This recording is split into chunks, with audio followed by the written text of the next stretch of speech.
자, 그렇다면 이에 대한 일본 측의 반응은 어떤지 도쿄 연결해서 현재 분위기 들어보겠습니다. 윤서령 특파원이 연결돼 있습니다. 우선 한국 외교부 발표 이후에 일본 측 반응이 나왔습니까?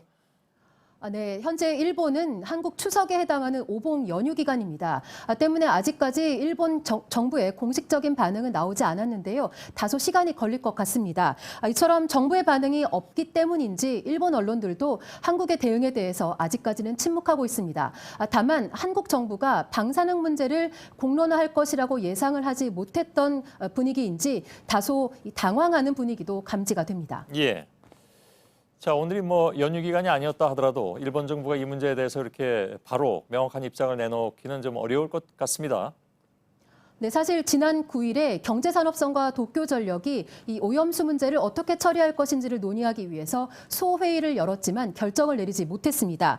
이 오염수를 저장할 공간이 2022년 여름이면 한계에 달하기 때문에 이제는 진짜로 이 문제에 대해서 결정을 해야 할 시기입니다.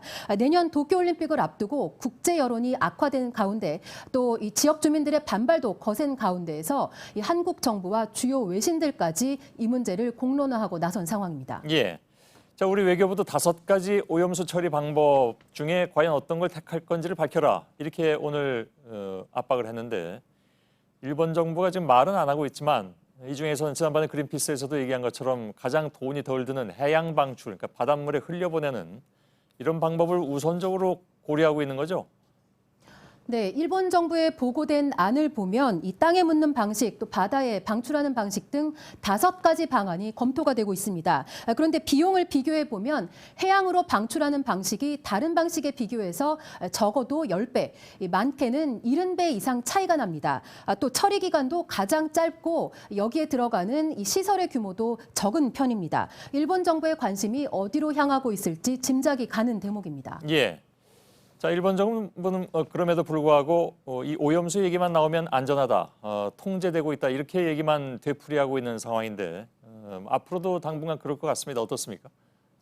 네, 아베 총리는 이 후쿠시마는 완전하게 컨트롤되고 있다 이렇게 말한 바가 있습니다. 그러면서 이 안전하다는 것을 강조하기 위해서 지난 4월에는 방호복을 입지 않은 채 양복만 입고 이 후쿠시마 원전을 찾기도 했습니다. WTO 수산물 분쟁에서 패하고 나서도 일본 수산물은 안전하다라는 주장만 반복했습니다.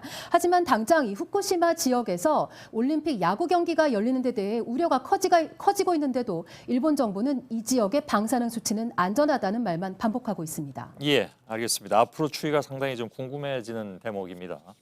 윤서령 특파원이 도쿄에서 전해드렸습니다.